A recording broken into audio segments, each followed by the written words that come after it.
मैं उस शौहर जो शौहर है मैं कुरान के सामने खलो के दुआ हथा दा उस बंदे नू सलाम कर रहा तेरे मुकद्दर दी परवाज अर्श तो उत्ते टुर गई है जे तेरे ते बीवी मुतमिन है।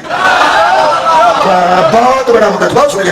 बहुत बड़ा उस बंदे का मुकद्दर है जिदे ते बीवी मुतमिन हो जाए कि मैनू कपड़े ठीक मिलते हैं, मैनू खाना ठीक मिलता है, मैं बाकी ठीक जानी हाँ, मेरे शौहर मैनू कमाल दा रखा है, वो खुशकिस्मत इंसान है। कि भला ये जी मैं आयत मजीदा पढ़न लगा तुहाडे सामने इस वास्ते मैं गल की दलील के तौर पर मैं दसन लगा भी अंदाजा लाओ कि कायनात ते एक हस्ती है जिहदी जुत्ती का सदका कायनात बने।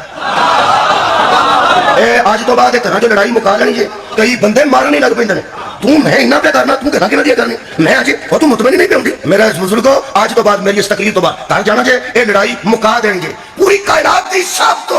वड्डी ते आदिल हस्ती ज़हरा दा बाप है, ए बीबियां तो ओदे घर मुतमिन नहीं होईयां, तू कौन है?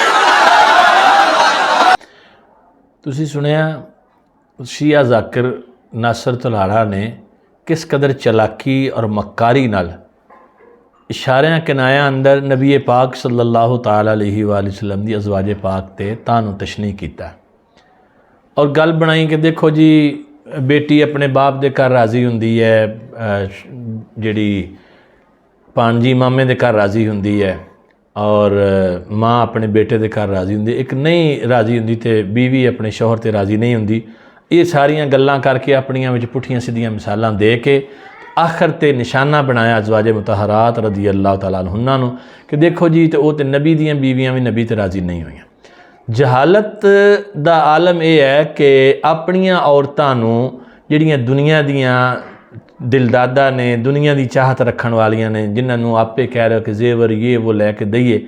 उन्होंने क्यास कर रहे हो नबी पाक सल्लल्लाहु ताला अलैहि वसल्लम दी उन्हां पाक अज़वाज उत्ते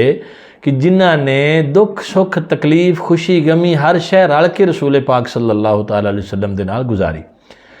बाकी अज़वाज मुतहरात होने की हसीयत नाल उन्होंने सरकार अलैहिस्सलाम की बारगाह च अगर कोई मुतालबा रखिया और सरकार अलैहिस्सलाम ने उन्होंने पूरा किया, या अल्लाह पाक ने अज़वाज मुतहरात की तरबियत फरमांदियां कोई अल्फाज उन्होंने फरमाए तो ये मैनू तेनू किने हक दिता कि असी उन्होंने अल्फाज को दोहरा के अज़वाज मुतहरात ते तान करिए। अगर कोई शख्स अपने आप को मोमिन कहता है और कुरान पाक ये कहता है कि वज़वाजुहु उम्महातुहुम, नबी दियाँ अज़वाज जिहड़ियां ने, नबी दियाँ बीवियाँ जिहड़ियां ने मोमिनां दियां मावां ने,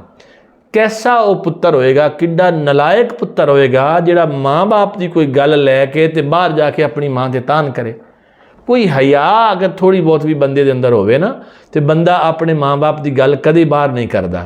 तो जिन्हां अपनियां घर दियां जम्मियां जिन्हां ने टिड्डों जम्मिया मावां उन्होंने माफ़ नहीं किया तो उन्हां वास्ते रूहानी मावां ते तान करना किहड़ा कोई औखा काम है। तो शर्म हया दा भी कोई किसी शै दा ना है। नबी पाक सल्लल्लाहु ताला अलैहि वसल्लम दी ये अज़वाज पाक जिहड़ी गल नूं लैके तुसीं ये सारी कहानी कढ़ी है, क्या कुरान पाक नहीं पढ़िया? सूरतुल अहज़ाब पढ़ो कि तुहाड़ियां अखां अल्लाह किते खोले, ये सामने कुरान रख लेना तो हर मिनट बाद कहना मेरे सामने कुरान खुला, भाई इनू पढ़ भी तो लो ना। कुरान खुला होना बड़ी वड्डी गल नहीं, इनू पढ़ना तो समझना भी असल गल है। अल्लाह दा कुरान की फरमांदा है कि जिस वक्त नबी पाक सल्लल्लाहु ताला अलैहि वसल्लम दी अज़वाज ने एक गुजारिश ही की थी हज़ूर दी बारगाह च कि अल्हम्दुलिल्लाह हुण फतूहात हो गई और हर पासे मदीना शरीफ हर घर च खुशहाली आ गई, साढ़े ते भी थोड़ी करम नवाजी फरमाई जाए कि अगर कुछ खर्चा वधा दिता जाए। एक मुतालबा ही सी, तो अल्लाह पाक ने इस मुतालबे के जवाब अंदर कुरान से फरमाया कि इन्होंने फरमाओ कि अगर दुनिया चाहिए है तो दुनिया लै लो। क्या किसी एक भी अज़वाज पाक विचों किसी एक भी ज़ौजा मोहतरमा ने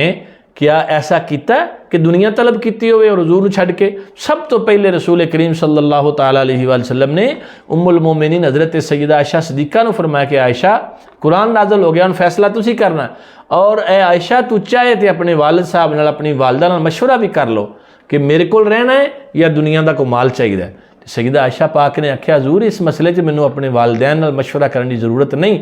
मैं हर सूरत तुहाडे नाल ही रहना है हज़ूर, मैं अल्लाह और उहदे रसूल नूं इख्तियार करना है। तो बाकी अज़वाज मुतहरात दा भी यही जवाब सी। अगर इस गल नूं लैके तुसीं बहाने नाल हज़ूर दी अज़वाज पाक ते हमले करो, उन्हां दी नमूस ते और उन्हां दे इखलास ते शक करो, तो कोई खुदा दा खौफ तुहानूं करना चाहिए है। जिहड़ी आयत रोज़ मिंबरां ते टप टप के पढ़दे हो इन्नमा युरीदुल्लाहु लियुज़हिबा अन्कुमुर रिज्सा, इस आयत दी अव्वलीन मिसदाक हज़ूर दी अज़वाज ने, औलाद बाद विच है, अज़वाज पहले ने। अल्लाह किते समझण दी तौफीक देवे।